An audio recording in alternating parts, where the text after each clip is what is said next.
Hello friends, एक नई कहानी में आपका स्वागत है। बात उस रात की है जब सुरेश अपने काम से निपटकर बाइक से अपने रूम पर जा रहा था।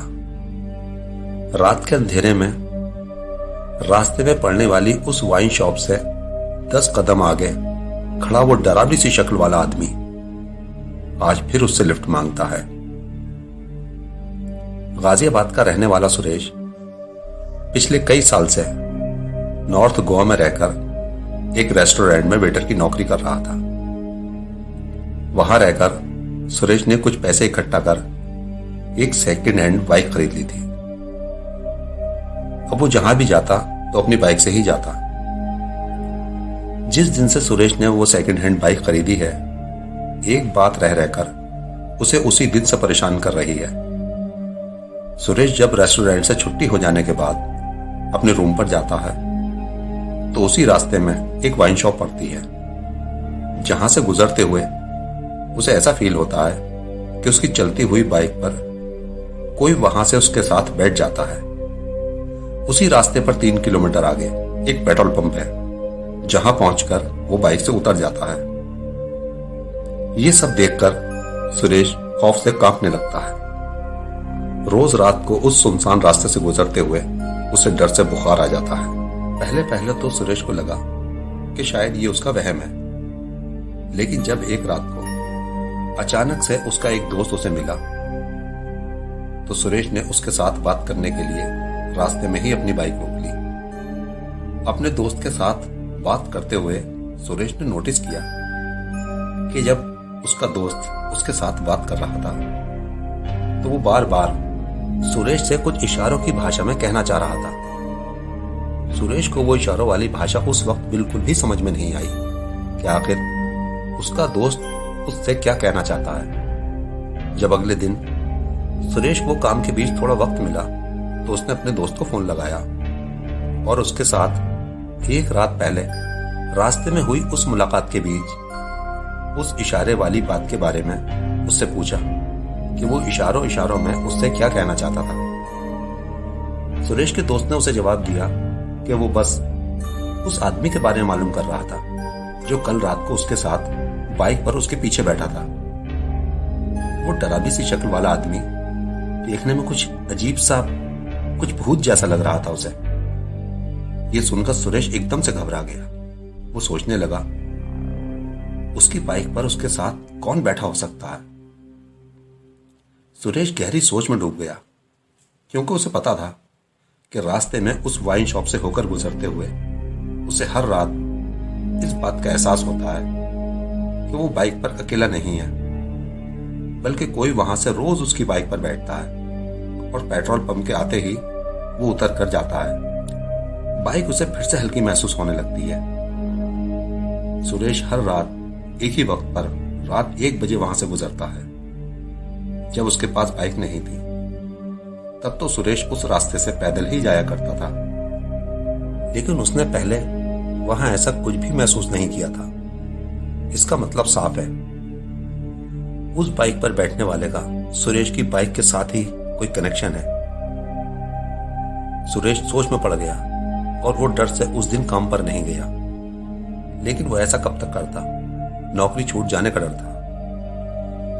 फिर सुरेश ने सोचा, वो बाइक पर बैठने वाला जो भी हो, लेकिन उसने कभी उसे नुकसान नहीं पहुंचाया है। तो जब उसे कोई नुकसान नहीं पहुंचाया, फिर वो इतना क्यों डर रहा है। अगले दिन सुरेश अपने काम पर पहुंच गया। उस रात तूफानी बारिश आई थी। आंधी बारिश की वजह से पूरे नॉर्थ गोवा में लाइट गुल थी। आज रेस्टोरेंट में कस्टमर भी कुछ कम ही आए थे। सुरेश की छुट्टी का वक्त हो रहा था। चारों तरफ गहरा अंधेरा देखकर सुरेश को मन ही मन अपने रूम पर जाने से डर लग रहा था। उधर रेस्टोरेंट के मालिक ने 12:30 बजे ही खराब मौसम को देखते हुए रेस्टोरेंट बंद करा दिया। अब रेस्टोरेंट भी बंद हो चुका था। वहां पर रुकने का सुरेश के पास अब कोई बहाना न था। सुरेश ने ऊपर वाले को याद किया और बाइक स्टार्ट कर वहां से अपने रूम के लिए चल पड़ा। आज की रात बहुत अंधेरी थी। आसमान में काले घने बादल छाए थे। ये सब देखकर सुरेश बहुत डर रहा था उस रास्ते से गुजरते हुए। थोड़ी देर में वो वाइन शॉप भी आ गई, जहां से उसकी चलती बाइक पर रोज कोई बैठ जाता है। लेकिन आज सुरेश के साथ कुछ अलग ही होने वाला था, जिसका उसे जरा भी इल्म नहीं था। ये क्या, सुरेश की चलती बाइक पर तो आज कोई भी नहीं बैठा, लेकिन उस वाइन शॉप के 10 कदम आगे एक आदमी जरूर खड़ा है। वो सुरेश से लिफ्ट मांगता है। अंधेरे में सुरेश लिफ्ट मांग रहे उस आदमी का चेहरा ठीक से देख नहीं पाता है। सड़क की एक साइड में खड़े उस आदमी के इशारे पर सुरेश अपनी बाइक रोक लेता है। वो आदमी उससे कहता है, मुझे पेट्रोल पंप तक जाना है, क्या तुम मुझे वहां छोड़ सकते हो? सुरेश ने जवाब में कहा, क्यों नहीं, मैं भी उधर ही जा रहा हूं, आप बैठ जाए। सुरेश ने अपने दिल में सोचा, चलो एक से भले दो, अब कोई डर नहीं है। सुरेश मन ही मन यह सोचकर खुश हो रहा था कि उस अनजान आदमी या भूत, वो जो भी है, उसके बैठने से तो इस आदमी को लिफ्ट देना ठीक है। कुछ ही देर लगी कि वो पेट्रोल पंप भी आ गया, जहां के उस आदमी को उतरना है। पेट्रोल पंप पर पहुंचकर सुरेश ने अपनी बाइक को ब्रेक लगा दिया। बाइक पर बैठा वो आदमी सुरेश को थैंक यू बोलकर बाइक से उतरा और अपने रास्ते चला गया। सुरेश जब अपने रूम पर पहुंचा तो वो आज बहुत अच्छा फील कर रहा था। वो सुबह जल्दी सोकर उठ गया। आज मौसम काफी खुशनुमा था। सुरेश ने अपना जरूरी काम निपटाया और वो अपनी ड्यूटी पर पहुंच गया। अब रात का 1 बज रहा था जब सुरेश उसी रास्ते से होकर अपने रूम पर जा रहा था। आज फिर वही आदमी वाइन शॉप से 10 कदम की दूरी पर कल रात की तरह सड़क के एक साइड में खड़ा था और उसी तरह पेट्रोल पंप तक जाने के लिए उसने सुरेश से लिफ्ट मांगी। सुरेश ने बाइक रोकी और उसे लिफ्ट दे दी। उस आदमी को यह लिफ्ट देने का सिलसिला काफी दिनों तक चलता रहा।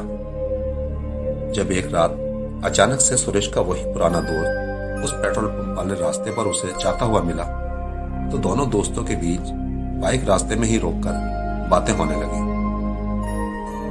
सुरेश का दोस्त बातों के बीच बीच में उसे आज फिर से अपनी इशारों वाली भाषा में जाने क्या कहना चाह रहा था, जिसे सुरेश बिल्कुल भी नहीं समझा। दोनों दोस्तों के बीच बातों का सिलसिला काफी देर तक चलता रहा और फिर वो दोनों अपने अपने रास्ते चले गए। अगले दिन सुरेश अपनी ड्यूटी कर रहा था कि तभी उसका वही दोस्त वहां पर आ गया। उसने आते ही सुरेश के ऊपर चिल्लाते हुए उससे कहा, तुम बड़े पागल आदमी हो, आदमी को देखभाल कर दोस्ती किया करो।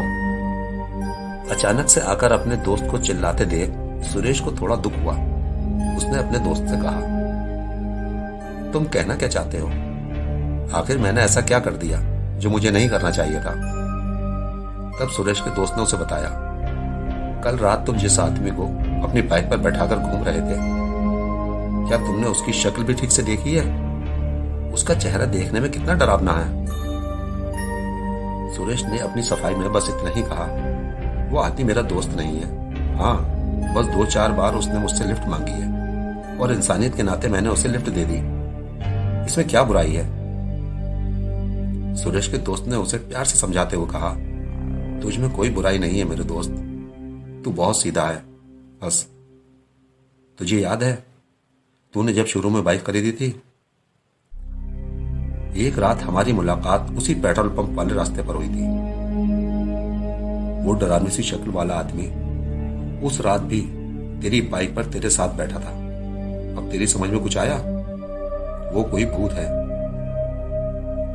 जो तेरे वहां से गुजरने पर हर रात तेरी बाइक पर बैठ जाता है। हो सकता है तेरे पास जो ये बाइक है उसे पहले वही चलाता हो।